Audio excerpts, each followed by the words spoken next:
우리는 축복된 계절 사순절을 맞이하고 있습니다. 저는 개인적으로 사순절을 너무나 좋아합니다.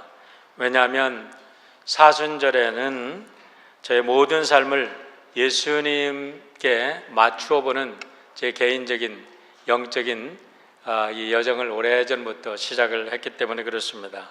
제가 사순절을 좋아해서 제가 박사 논문을 쓸 때도 사순절의 영성 훈련에 대해서 논문을 썼고, 또 사순절이 되면 개인적으로 저는 늘 개인적인 영성 훈련을 갖곤 합니다.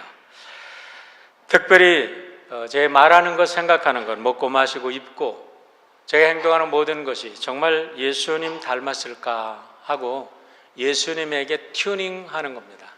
제 삶이 예수님이라면 또 예수님이 원하는 삶이 무엇일까를 튜닝해 보면서 제 삶이 맑아지고 깨끗해지는 것, 그리고 그 속에서 감사가 우러나오고 참 행복하다라는 것을 느끼게 해주신 우리 하나님께 감사를 드립니다. 사순절은 예수님의 공생애를 묵상하는 시간입니다. 공생애라고 하면 우리 예수님께서 33살을 사셨다고 하지요. 30년 동안은 우리 예수님께서 프라이빗 라이프를 사십니다. 갈릴리에서 나사렛에서 몫으로 예수님께서는 삶을 사십니다.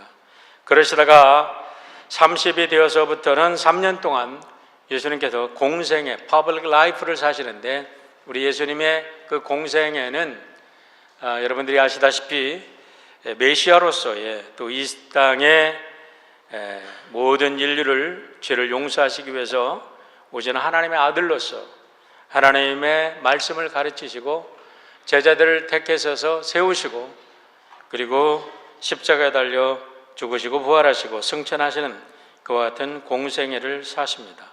그런데 이 사순절은 40일이지만 이 40일을 예수님의 3년을 축약한 삶을 우리가 묵상하는 겁니다.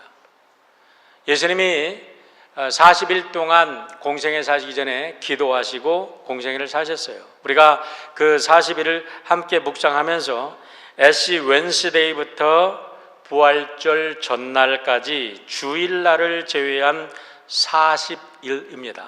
주일날은 들어가지 않고 그 40일이 6주가 되는데, 이 6주 동안에 우리 예수님께서 공생애를 시작하신 것부터 이제 십자가에 달려 죽으시는, 그리고 부활하신 그 순간까지 3년의 삶을 우리가 묵상하면서 우리들의 삶, 그리스도인의 삶, 나의 삶은 어떤 삶이어야 하는가라는 것을 묵상을 하게 되는 것입니다.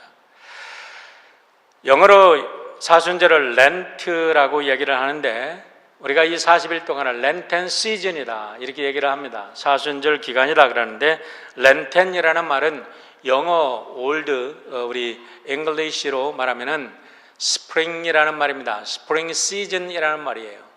이 스프링 시즌에 아름다운 꽃들이, 이제 새싹들이 태어나서 하나님의 축복을 받고 이제 가을이 되면 아름다운 열매를 맺게 되죠. 마찬가지로 이 사순절에 하나님의 은혜를 우리가 충분히 받게 되면 우리의 삶도 이제 연말에 또 추수의 계절에 아름다운 열매들을 맺게 될 줄 믿습니다. 사순절을 역사적으로 살펴보면 2세기 중반부터 부활절을 앞두고 금식하는 훈련으로부터 사순절이 이제 시작이 되어 갑니다. 그러다가 역사에 갑자기 사순절이 등장한 게 아닙니다.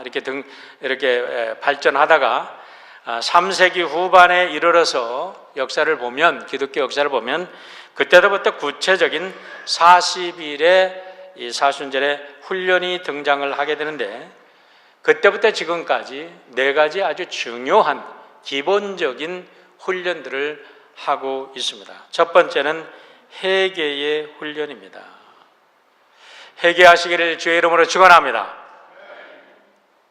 회개하라고 하면 기분 나빠합니다. 내가 뭘 잘못했는데 회개하라고 사람들은 다 그렇게 얘기를 합니다. 그런데요, 여러분, 우리가 하나님의 축복을 받기 위한 첫 번째 단계는 이 세상 어떤 사람이든지 매일 매 순간 회개로부터 시작이 되는 것을 믿으시기를 축원합니다.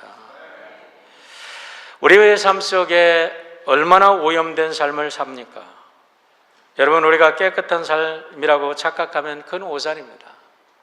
우리가 하나님께 예배드리는 것, 죄인이기 때문에 주님 앞에 나와 용서를 빌고 또 새롭게 살고자 결단하기 때문에 우리는 이 예배를 통해서도, 이 짧은 시간을 통해서도 우리가 회개로부터 시작을 하는 거예요.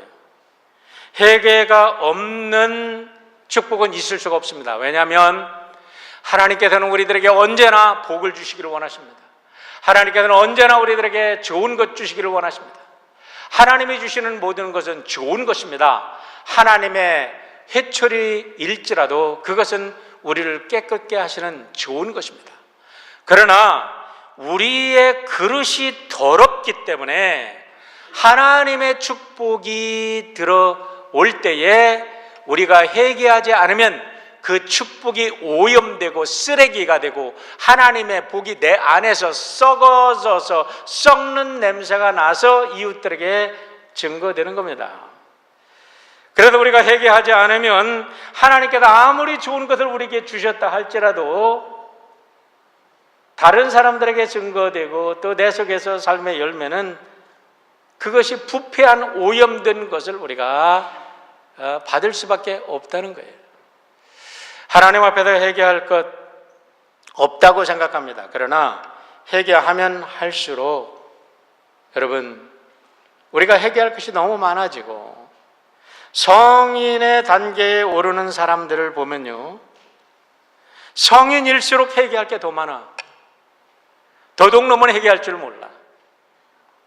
어떤 목사님이 시골에서 아주 그냥 못된 짓만 하는 청년, 날마다 술 먹고 못된 짓을 너무 해. 그러니까 목사님께서 애들러서 말씀을 하셨답니다. 이보게 청년, 나는 청년이 천국에 갔을 때 청년을 못 볼까 봐 정말 걱정이야 하고 애들러서 말했답니다. 그랬더니 아이고 목사님 무슨 잘못을 그렇게 하셨어요? 그러더랍니다. 이 나쁜 짓을 하는 사람들은 자기들이 회개할 것이 없다고 생각합니다. 지금도 회개할 것이 없고 너나 회개하라고 하는 사람들이 있다면 그 사람들은 아직도 기독교의 근본 진리를 모르는 사람들입니다. 여러분, 우리가 하나님께 복받는 일은 날마다 순간마다 우리가 하나님 앞에서 나 자신을 내어놓고 깨끗한 그릇이 되기를 원하는 회개로부터 시작이 되어야 될 줄 믿습니다. 그럴 때 우리 하나님께서는 한없는 하나님의 은혜와 축복을 우리에게 내려주시는 겁니다. 두 번째 훈련은 기도와 금식입니다. 우리 예수님께서 공생애를 시작하시기 전에 40일 동안 금식하시면서 기도하셨습니다. 과연 하나님의 뜻은 무엇입니까? 과연 내가 이 공생애를 통해서 30년 동안 하나님께서 나를 훈련시켜 주시는데 이제부터 내가 해야 될 하나님의 사명, 하나님의 말씀은 무엇입니까? 우리가 금식하며 기도하며 하나님의 분명한 뜻을 인식하기 위해서 금식하며 기도하는 거지요. 오늘 이 사순절에 우리가 기도하며 금식하며 하나님의 뜻에 우리의 뜻을 맞춰본다면 내 뜻이 하나님의 뜻이 되는 거룩한 역사가 있어지는 것을 경험하게 될 줄 믿습니다. 오늘 이 아름다운 사순절에 여러분의 뜻이 하나님의 사명으로 바뀌는 역사가 있기를 주의 이름으로 축원합니다. 세 번째 훈련은요, 거룩한 독서입니다. 이것을 렉시오 디비나라고 이야기를 합니다. 거룩한 책이라는 것은 옛날에는 책을 초창기에는 여러분 2000년 전에는 책이 어디 있어요? 책 하나 보는 건 참 힘든 일입니다. 어렵습니다. 책을 어디서 구합니까? 그렇기 때문에 성경을 읽는다는 것은 불가능한 일이에요. 일반 사람들이 성경을 어떻게 읽어요? 성경을 일반 사람들의 손에 쥐게 된 거는요, 사실 종교개혁 이후에입니다. 마틴 루터가 종교개혁 하기 전까지는 세상 사람들은 성경을 몰랐어요. 성경이라는 것은 오직 성경을 가지고 이렇게 말씀을 전하는 사람들이 라틴어로, 독일에서도 라틴어로만 성경을 읽고 그렇게 이야기를 하고 증거를 했습니다. 그러니까 일반인들이 성경을 가진다는 것은 꿈에도 상상 못했던 겁니다. 그래서 성경을 읽는다는 것은 너무나 귀한, 그리고 교부들이 어떠한 서신을 썼고 성경에 대한 해석을 내서 어떠한 글을 읽어준다는 건 그건 굉장한 사건이었어요. 그래서 이와 같은 사순절일 때 렉시오 디비나 이렇게 성경을 쪽 편이라도 구해서 읽고 또 교부들의 말씀을 읽는다는 것은 성도들에게 너무나 감격적인 일이었고 그들에게는 정말로 복된 일이었습니다. 이렇게 렉시오 디비나 요즘에는 너무나 흔한 독서가 되기 때문에 우리는 독서의 가치를 잊고 사는데, 사랑하는 성도 여러분, 이 사순절만이라도 제발 독서하는 우리 사랑하는 성도 여러분 되시기를 주의 이름으로 축원합니다. 일주일에 한 권의 책이라도 좀 읽어보십시오. 정 안 되면 한 달에 한 권의 책이라도 읽는 여러분 되시기를 바랍니다.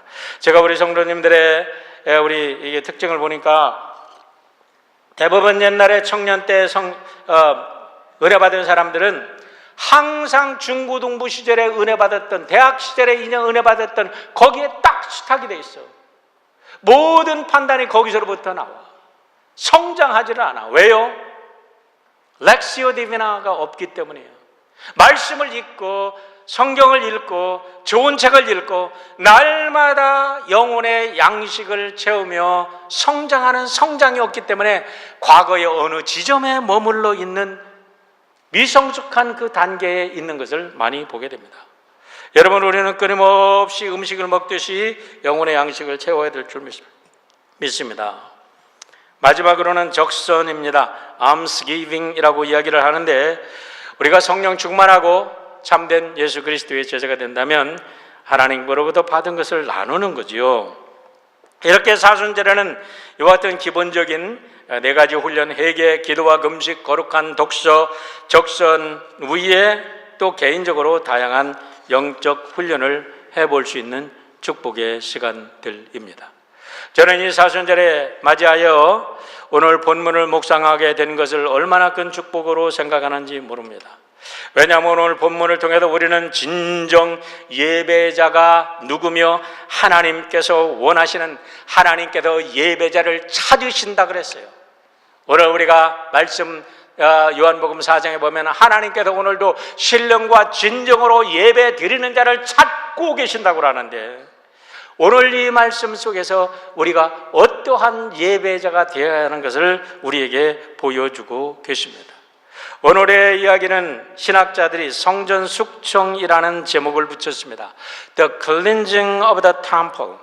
우리 예수님께서 성전을 깨끗하게 하신 사건을 말하는 거지요. 그런데 이 성전 숙청 사건이 얼마나 중요한지요, 사복음서에 다 기록되어 있습니다. 마태, 마가, 누가, 요한, 그리고 이 네 가지 복음서에 다 들어있어요.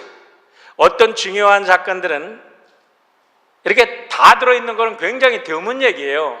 다 복음서 속에 모든 이야기가 다 들어있는 게 아니에요. 어떤 거는 누가복음에만 들어있고, 어떤 게는 마태복음에만 들어있고, 어떤 게는 마가복음에만 들어있고, 어떤 게는 공관복음에만 들어있고, 어떤 거는 요한복음에만 들어있는데, 이 성전 숙청 사건이야말로 네 복음서에 다 들어있다는 거예요. 그런데 성경을 좀 연구하다 보면 깜짝 놀라는 사건이 있습니다. 왜냐하면 마태, 마가, 누가는 이 성전 숙청 사건이 예수님의 3년 공생의 마지막 한 주간의 사건으로 기록되어 있는 반면에 요한복음은 여러분과 제가 읽었듯이 지금 요한복음 2장이 예수님의 공생의 사건의 첫 주간의 사건입니다. 이게 무슨 얘기야? 그러면 예수님께서 이렇게 성전을 숙청한 사건이 두 번 있었단 말인가? 라고 생각들을 하게 되는데요, 그런 건 아닙니다. 우리 예수님께서는 성전 숙청 사건을 한 번 하셨어요. 내용은 상당히 거기에 비슷한 어꾸로 우리가 형성된 것을 볼 수 있는데요. 자, 요한은 그러면 왜 이 성전 숙청 사건을 제일 앞에 갖다 놓았나? 이것은 우리가 간단하게 요한의 신학을 이해하게 되면 금방 이해가 되니까 여러분들이 성경을 읽으면서 의아해하지 않기를 바랍니다. 요한복음 20장 30절로 31절을 읽어보면 요한의 신학과 요한이 요한복음을 쓴 목적을 이렇게 이야기해 주고 있습니다. 예수께서 제자들 앞에서 이 책에 기록되지 아니한 다른 표적도 많이 행하셨으나 오직 이것을 기록함은, 자, 오늘 말씀은 요한복음 20장의 결론입니다. 21장은 사실 신학적으로 연구해 보면 나중에 후대에 첨가된 것을 알 수 있어요. 그런데 여기까지는 여러분과 제가 일반적으로는 우리가 알 필요는 없고요. 나중에 성경을 더 깊이 알려면 이제 알 것입니다. 자, 이 요한복음 20장을 기록했는데 사도 요한의 입장에도 보면 예수님이 너무 많은 걸 가르쳐 주셨어요. 예수님이 가르친 것을 다 쓰려면 정말 하늘이 모자라고 땅이 모자라. 하늘을 두루마리 삼고 땅을 바다를 먹물 삼아 내가 기록한다 할지라도 주님의 그 큰 사랑 어떻게 다 기록할 건가? 마찬가지예요. 그럼에도 불구하고 내가 이것을 기록하면 목적이 있다는 거예요. 요한복음을 기록한 목적입니다. 신학적 목적입니다. 여러분들과 제가 하나님의 아들 예수 그리스도를 믿고 그 믿음으로 말미암아 영생을 얻게 하기 위한 것이 복음서의 목적인 줄 믿으시길 바랍니다. 성경은 그냥 연구해서 박사학위 따나 받아가지고 평생 그거 가지고 먹고 살라고 준 게 아니라 하나님의 말씀인 성경에 나타난 예수 그리스도가 여러분과 저의 구세주가 되시고 그분을 믿으면 영원히 산다는 것을 믿어야 된다는 것입니다. 연구하라고 준 게 아니라 믿으라고 주신 건 줄 믿습니다. 이 사실을 믿을 때에 우리는 영생의 삶을 사는 거예요. 영생의 삶은 뭐예요? 하나님과 더불어 날마다 승리하며 살아가는 삶인 줄 믿기를 바랍니다. 그렇기 때문에 요한은 이와 같은 분명한 목적이 있기 때문에 예수님의 삶을 초창기부터 끝까지 시대적으로 기록하는 것에는 관심이 없습니다.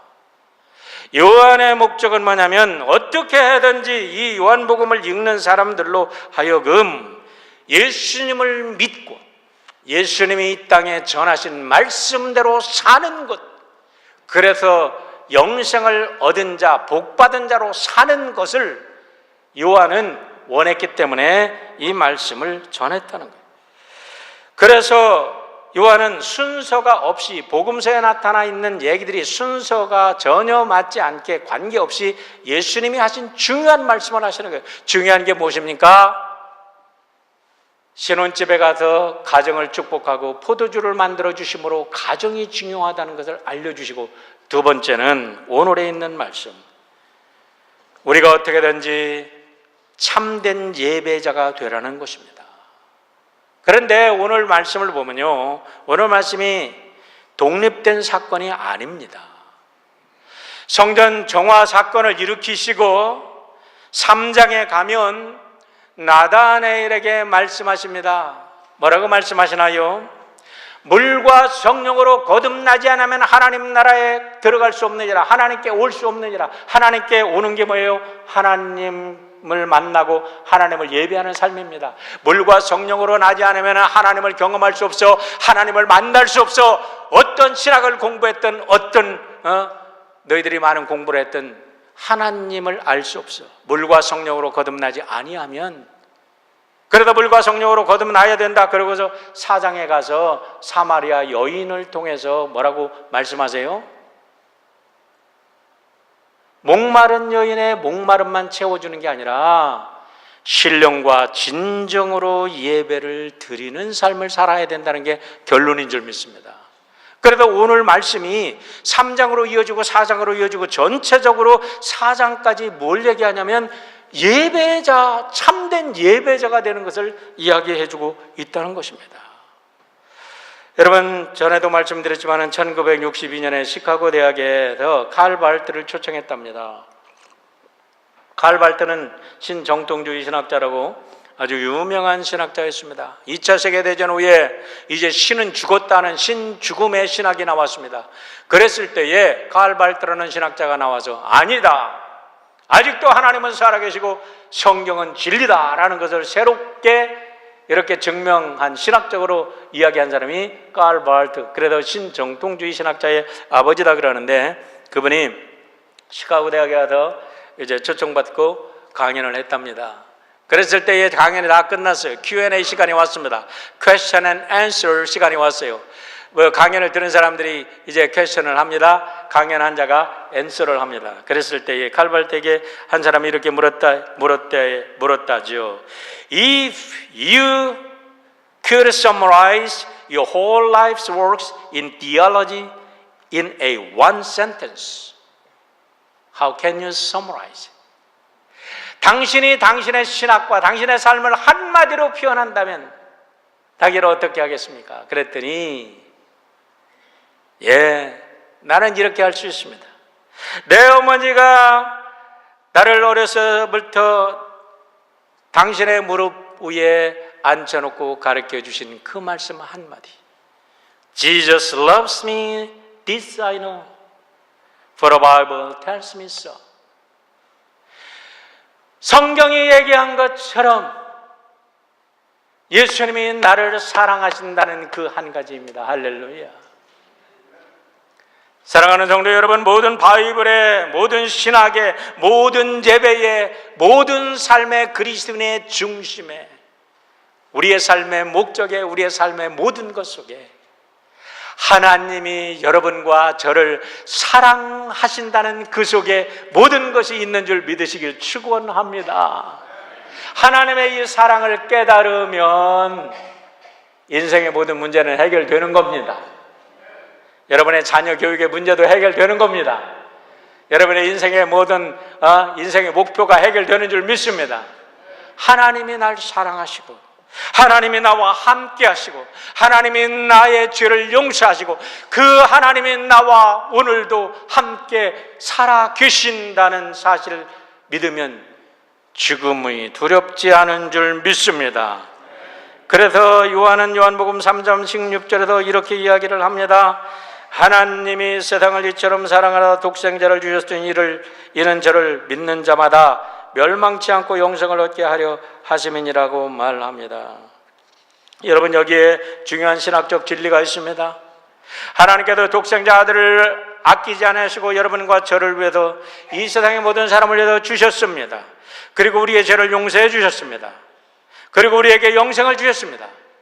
그러면 이제부터 우리가 어떻게 살아야 하느냐라는 거죠. 어떻게 살아야 합니까? 오늘 성경이 얘기합니다. 참된 예배자로 살라는 것입니다. 여러분, 예배가 무엇입니까? 많은 사람들이 오늘 한 주에 한 번씩 교회 와서 이렇게 찬양대가 아름다운 찬양을 부르고 목사님의 말씀을 듣고 또 우리가 감사해서 헌금을 드리고 그것이 예배의 전부로 압니다. 아닙니다, 여러분. 여기서 정말 우리가 함께 모여서 예배 드리는 것 진정한 예배죠. 그러나 이거는 하나의 시작에 불과하는 겁니다. 우리가 하나님께서 주일날 하나님 앞에 와서 함께 사랑하는 공동체 그리고 패밀리들이 함께 하나님께 예배드리고 그 다음부터 예배의 삶은 어디에서 시작이 되냐면 우리의 가정에서, 우리의 직장에서, 우리의 삶의 현장에서 예배가 꽃이 피어야 될 줄 믿습니다. 하나님의 사랑이 프랙티스 되고 이웃사랑이 프랙티스 되는 곳은 우리의 가정의 현장이고 우리의 전쟁터와 같은 삶의 현장이 되어야 될 줄 믿습니다. 그럴 때 예수님께서, 그럴 때 하나님께서 우리의 삶을 통해서 진정으로 영광을 받으시는 줄 믿습니다. 그 속에서 진정한 예배가 일어나고 하나님이 감격하시는 거예요. 여기서 한번 예배는 잘 들었는데 집에 나가서 아이들한테 소리 지르고 날마다 부인을 뚫어 패고 몰래 술 먹고 나쁜 짓은 다 해. 하나님의 성전의 몸속에 더러운 건 다 집어넣어. 남이 안 본다고 포르노를 다 보고 거기에 애득돼 있어. 못된 짓은 다 해. 남은 사기쳐. 그러면서 예배를 드린다고요? 아니죠. 여러분, 우리가 참된 예배자가 된다는 것 얼마나 중요한지 모릅니다. 그래서 요한은 이 예배의 결론으로 뭐라고 얘기합니까? 요한복음 4장 24절로 23절 24절 제가 매주일날 이 얘기를 합니다. 우리 함께 읽어볼까요? 매주일날 예배 시작하면서 같이 읽는 겁니다. 같이 읽습니다. 시작. 아버지께 참되게 예배하는 자들은 영과 진리로 예배할 때가 오나니 곧 이때라. 아버지께서는 자기에게 이렇게 예배하는 자들을 찾으시느니라. 하나님은 영이시니 예배하는 자가 영과 진리로 예배할지니라. 할렐루야. 아버지께서 왜 예배하는 자를 찾으십니까? 축복하시려고. 그들을 통해서 하나님의 사랑과 축복을 온 땅에 증거하시기 원해서, 구원하시기 원해서 하나님께서 참 예배자를 찾으시는 줄 믿으시기를 축원합니다. 오늘도 찾고 계십니다. 여러분들이 그 중에 한 분이 되시기를 주의 이름으로 축원합니다. 여러분 행복한 삶을 살기를 원하십니까? 참된 예배자로 사는 거예요. 오늘 그 속에 어떻게 참 예배자로 살아야 되는지를 주님이 보여주고 계십니다.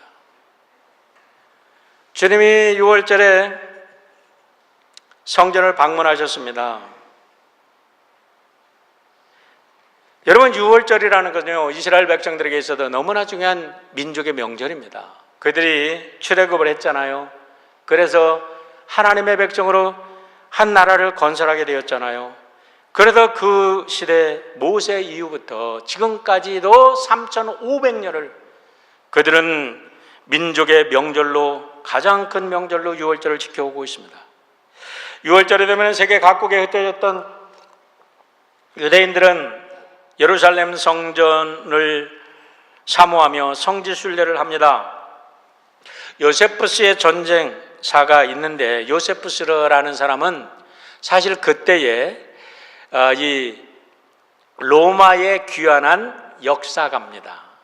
그래도 요세푸스 전쟁사가 그때 유일한 역사서예요. 그래도 그 사람의 이야기를 우리가 많이 참고를 합니다. 그런데 과장된 표현도 많이 있습니다. 그 사람에 의하면 AD 70년에 디주 장군에 의해서 예루살렘이 멸망했을 때 예루살렘 안에서 죽었던 사람이 110만 명, 포로로 잡혀갔던 사람이 99만 7천 명. 그러니까 거의 120만 명이 예루살렘 안에 살았다 그러죠. 근데 그 사람이 이제 보고를 합니다. 누구한테 보고하냐면 로마 황제한테 6월절에 많은 사람들이 도대체 몇 명이나 오냐 좀 알아야 될 거 아닙니까? 혹시 폭동이 일어날지 모르니까.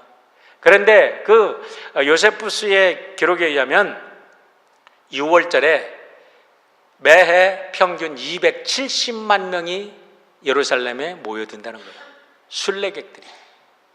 그리고 그때의 제물로 바쳐지는 양 숫자가 25만 6,500마리랍니다. 25만 6,500마리. 여러분 여기에 놀라운 비밀이 들어있어요. 자, 먼 순례객들이 먼 지방으로부터 오기 때문에 그때 거기서부터 여러분 소 잡아 올 수 있습니까? 양 잡아 올 수 있습니까? 그들이 돈을 가지고 옵니다. 그런데 그 돈은 뭐예요?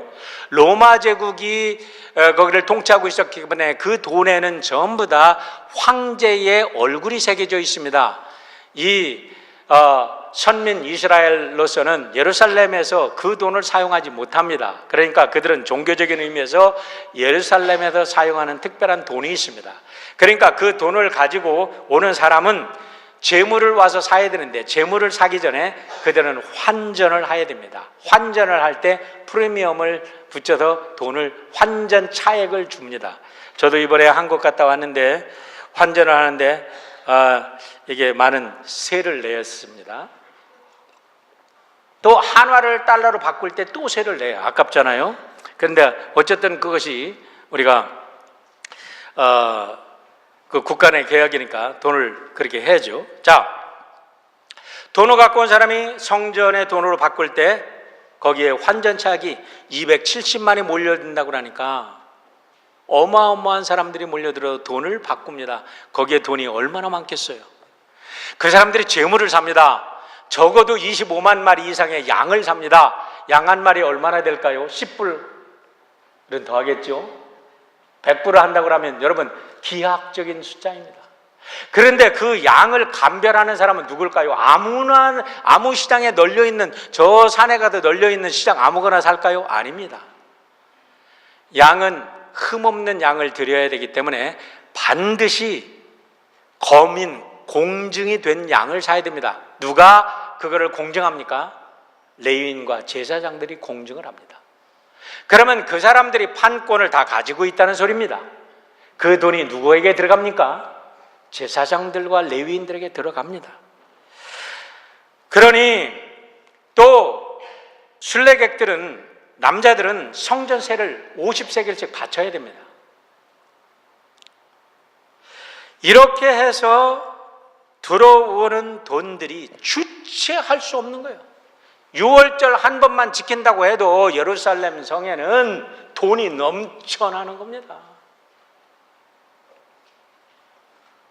예레미야서의 신약성서 배경사라는 책이 있습니다. 제가 논문을 쓸 때 이 책을 연구를 했는데요. 이 책에 보면 뭐라고 얘기하냐면, 로마가 70년에 이제 예루살렘을 멸망시킵니다. 예루살렘 성전 안에 있는 금을 빼내서 풀었더니 로마 제국의 금값이 폭락을 했대요. 그런 정도로 예루살렘에 금들이 쌓였어. 그 정도로 예루살렘에 돈이 쌓였어. 여러분, 그러니 종교인들이 타락하지 않고 배겨요? 예수님께서 그래서 여러분 오늘 뒤집어 엎는 거죠. 자, 14절과 17절 이와 같은 배경을 가지고 여러분들이 성경을 읽어보세요. 다르게 읽혀집니다. 14절과 17절 같이 한번 읽어볼까요? 큰 소리로 같이 읽습니다. 시작. 성전 안에서 소와 양과 비둘기 파는 사람들과 돈 바꾸는 사람들이 앉아 있는 것을 보시고 노끈으로 채찍을 만드사 양이나 소를 다 성전에서 내쫓으시고 돈 바꾸는 사람들의 돈을 쏟으시며 상을 엎으시고 비둘기 파는 사람들에게 이르시되 이것을 여기서 가져가라. 내 아버지의 집으로 장사하는 집을 만들지 말라 하시니 제자들이 성경 말씀에 주의 전을 사모하는 열심히 나를 삼키리라 한 것을 기억하더라. 여러분, 예수님이 하나님의 아들입니다. 하나님의 아들로서 성전에 갔더니 그 악이 저질러지고 있는 거야. 그 하나님께 예배드려야 될 성전이 우상의 소굴이 되었고 강도들의 소굴이 되었고, 그러니 예수님께서 마음속에 불이 붙어서 그 열정이 예수님을 삼켜버렸다. 다윗이 시편 69편 9편에도 표현했던 것처럼 성전을 사랑하고 하나님을 사랑하고 그 진정한 예배가 왜곡된 모습을 보고 예수님이 그냥 가슴속에 불이 일어난 거죠. 타락한 성전은 성전이 아닙니다. 타락한 예배는 예배가 아닙니다. 타락한 종교인들의 예배는 우상 숭배지 절대로 참된 예배가 아닙니다. 이 세상에 가장 추하고 더럽고 가장 무서운 타락은 종교인의 타락이요 신앙인의 타락임을 여러분 부인하지 마시길 바랍니다. 일반 상식적인 사람들의 눈에 보아도 부끄럽고 추악한 타락인데 자신들만 모릅니다. 거짓된 우상에 찌들어서 그 우상이 주는 권력과 돈의 맛에 너무나 취해버려서 이제는 더 이상 영적인 감각이 사라진 오늘의 교회들, 한국 교회에서 세습 문제, 여러분 조그만 교회에서 세습한다는 얘기 들어봤습니까? 몇만 명 모였다 하면은 군주가 되어버립니다. 왕이 되어버립니다. 권력과 돈에 취해서 어렸을 때 가난했던 그 고통, 하나님 앞에 무릎 꿇고 기도했던 그걸 다 잊어버리고 이제는 절대로 내가 세운 이 교회 남한테 물려줄 수 없다. 내 자식한테 물려줘야 된다. 이러면서 세상 사람들 다 아는데 자기들만 모르고 눈 가리고 아웅합니다.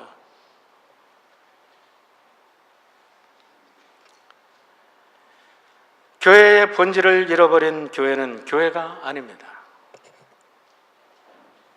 교회가 부흥할수록 더 깨어 있어야 하고 교회가 부흥할수록 더 낮아져야 합니다. 참된 예배를 상실한 건물은 예배당이 아니라 예수님의 말씀대로 강도의 소굴이고 사기꾼들이 모여 사는 영혼을 우상에 팔아먹는 장소일 뿐입니다. 아무리 화려한 찬양이 울려 퍼지고 아무리 감동적인 설교가 선포된다 할지라도 돈과 권력의 맛에 울모가 된 교회는 교회가 아닙니다. 사랑하는 성도 여러분, 우리 모두가 새로워지지 않으면 세상에 희망이 없습니다. 썩은 소금, 마시른 소금, 빛을 잃어버린 불빛이 무슨 소용이 있단 말입니까? 제가 이번에 한국 다녀오는 길에 참 좋은 책을 하나 읽었습니다. 한 번 읽고 너무나 이거는 한 번 읽어서 될 일이 아니라 우리 성도님들과 계속해서 함께 나누고 또 읽고 싶은 책입니다. 마침 저자가 직접 소개한 책, 저자가 소개한 영상이 있기 때문에 이 영상을 여러분에게 소개해 드립니다. 한번 보시길 바랍니다.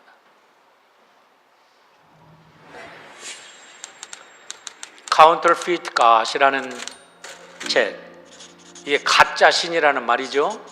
그런데 우리나라 말로 내가 만든 신이라는 책으로 번역이 되었어요.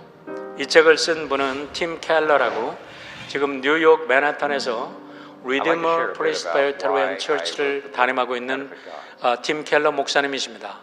이번엔 뉴욕 타임즈에서 21세기의 C.S. 루이스라고 아주 극찬을 하신 많은 책을 내시고 정말 하나님의 말씀의 에센스를 정한하고 계세요. 놀랍게도 맨하탄에 야피라고 하는 사람들을 뭐라 하냐면 젊은 사람들이에요. 돈 잘 버는 사람들이에요. 아주 패셔너블하게 살아가는 젊은이들입니다. 그리고 굉장히 인텔렉츄얼한 사람들이 5,000명씩 모여들어서 여기서 예배를 드립니다. 상상도 못한 일들이 벌어지고 있어요. 왜냐하면 이 목사님이 본질을 말씀하시니까, 하나님의 생명을 말씀하시니까 생명에 갈급한 젊은이들이 몰려듭니다. 그런데 이분이 쓴 책이 내가 만든 신, Counterfeit God. 여러분의 자녀들에게 선물해 줘도 좋습니다. 한 번 읽어서 이해된다면 천재입니다. 많이 생각해야 될 얘기인데요. 여러분, 정말 이렇게 점잖게 얘기하고 점잖은 말로 설명하고 있지만요, 우리가 얼마나 본질적인 하나님을 섬기지 못하고 왜곡된 우상을 섬기고 있는지를 다 파헤치고 있습니다. If you are a person who's always wondered, why can't I change? Why can't I really even understand why I do the things I do? I wrote this book for you.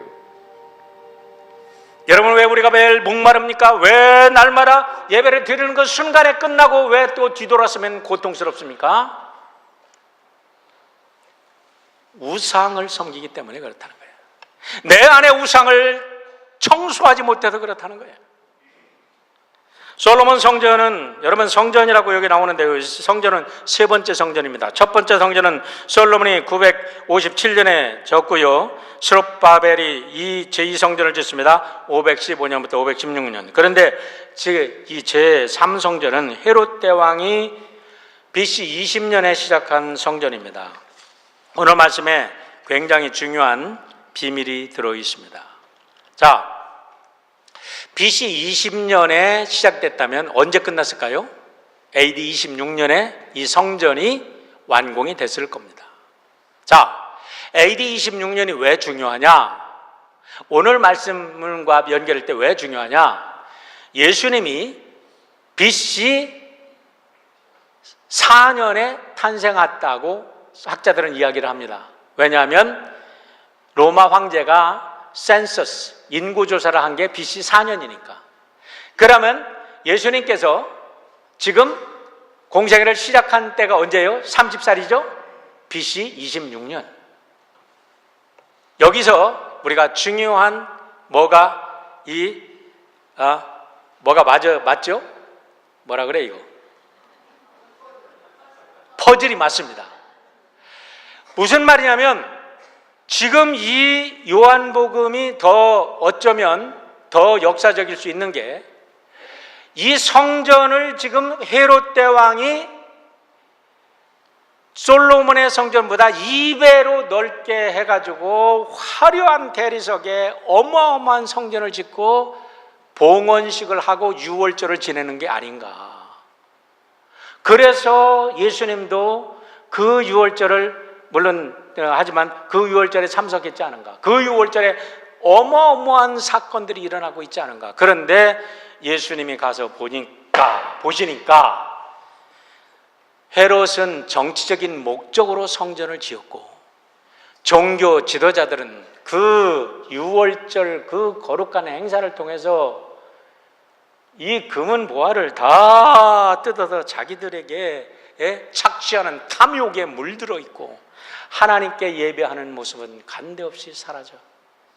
그 모습을 보고 제자들은 이 건물이 감탄을 합니다. 그런데 예수님이 뭐라고 하셨는지 보십시오. 마태복음 24장 2절 한번 같이 읽어보겠습니다. 대답하여 가라사대 너희가 이 모든 것을 보지 못하느냐? 내가 진실로 너희에게 이르노니 돌 하나 또 돌 위에 남지 않고 다 무너뜨리우리라. 너희가 이 모든 것을 보지 않느냐? 지금 이 유월절 행사 보지 않느냐? 이 엄청난 건물을 보지 않느냐? 그러나 예수님의 눈이 보니까 아무리 화려한 건물도 돌 하나 돌 위에 남지 않고 다 무너뜨려져야 된다는 거예요. 마가복음 13장 2절의 말씀 우리 함께 읽어볼까요? 같이 읽습니다. 시작. 예수께서 이르시되 내가 이 큰 건물들을 보느냐? 돌 하나도 돌 위에 남지 않고 다 무너뜨려지리라 하시니라. 누가복음 21장 6절입니다. 같이 읽습니다. 너희 보는 이것들이 날이 이르면 돌 하나 또 돌 위에 남지 않고 다 무너뜨려지리라. 다 무너뜨려지리라. 거짓된 우상을 섬기는 성전 다 무너뜨려지리라. 그런데 어떻게 된지 아십니까? 예수님의 이 선언이 있은 후에 AD 70년에 예루살렘은 깡그리 불타고 성전은 무너집니다. 지금 남아있는 것은 통곡의 벽이라고, 겨우 하나 남아있는 동쪽 벽 한쪽이 남아있어서 이스라엘의 모든 순례자들이 거기 가서 통곡하며 울면서 기도서를 거기다 꽂아놓는 모습, 오늘도 여러분들이 보게 될 겁니다. 그 후에 성전이 세워졌던 곳에는 7세기 이후부터 이슬람 상금 사원이 세워져서 오늘까지 이루고 있는데, 제 짧은 견해로는 인류 역사가 끊어지는 날까지 성전은 다시 세워지지 않을 것입니다. 왜냐하면 다음 말씀 때문에 그렇습니다. 19절부터 22절까지 우리 함께 읽어보겠습니다. 같이 읽습니다. 시작. 예수께서 대답하여 이르시되 너희가 이 성전을 헐라 내가 사흘 동안에 일으키리라. 유대인들이 이르되 이 성전은 46년 동안에 지었거늘 내가 3일 동안에 일으키겠느냐 하더라. 그러나 예수는 성전된 자기 육체를 가리켜 말씀하신 것이라. 죽은 자 가운데서 살아나신 후에야 제자들이 말씀하신 것을 기억하고 성경과 예수께서 하신 말씀을 믿었더라. 여러분, 무슨 말씀인가요? 46년, 아까 그 속에 담긴 비밀은 여러분에게 말씀드렸습니다. 자, 그런데 예수님은 이걸로 인해서 성전의 사망 선고를 내렸어요. 오늘날 교회가 막 이상하게 져놓고 과거 유대교회 성전 개념으로 돌아가면 안 됩니다. 성전은 사망 선고 내렸어요. 그러면 우리 예수님께서 성전 사망 선고로만 내린 걸로 끝난다면 세례 요한의 사역과 다를 바가 없습니다. 그런데 우리 예수님은 당신께서 십자가에 달려 죽으시고 새로운 성전을 세워주셨습니다. 예수 그리스도 그분이 성전으로 등장하신 것입니다. 그리고 예수 그리스도를 믿는 사람들에게 성령을 부어주셔서 우리 각 사람이 성전 되게 하신 줄 믿습니다. 자, 마태복음 27장 50절로 51절 한번 같이 읽겠습니다. 같이 읽습니다. 예수께서 다시 크게 소리 지르시고 영혼이 떠나시니라. 이에 성소 위장이 위로부터 아래까지 찢어져 둘이 뛰고 땅이 진동하며 바다가 터지고 그랬어요. 그런데 이 말씀이요, 히브리서 기자가 이렇게 해석합니다. 마태복음과 히브리서 기자는 전혀 다른 사람들이야. 시대도 다르게 사는 사람들이야. 그런데 성령의 역사로 히브리서 기자는 이 사건을 이렇게 해석한다는 게 너무나 놀라워요. 10장 20절 같이 읽습니다. 시작. 그 길은 우리를 위하여 휘장 가운데 열어놓으신 새로운 살길. 휘장은 곧 그의 육체니라. 할렐루야. 성전이 사망 선고가 내리고 성전이 무너져 내렸습니다. 모든 휘장이 갈라졌습니다. 지성소로, 지성주의 휘장으로 가려졌던 하나님의 임재 상징이 예수님의 죽으심으로 인해서 활짝 열려지고 예수가 길이지시고 생명이 되시고 진리가 되셔서 예수님의 보혈을 통해서 예수님을 믿는 사람은 하나님께 직통으로 나가게 된 줄 믿습니다. 그래서 예수님께 예배 드리게 된 줄 믿습니다. 그 예수님께 나아간, 예수님의 보혈을 믿고 십자가를 믿고 나아가는 사람들에게 주님은 성령을 주셔서 우리에게 교회가 되게 하여 주신 줄 믿습니다.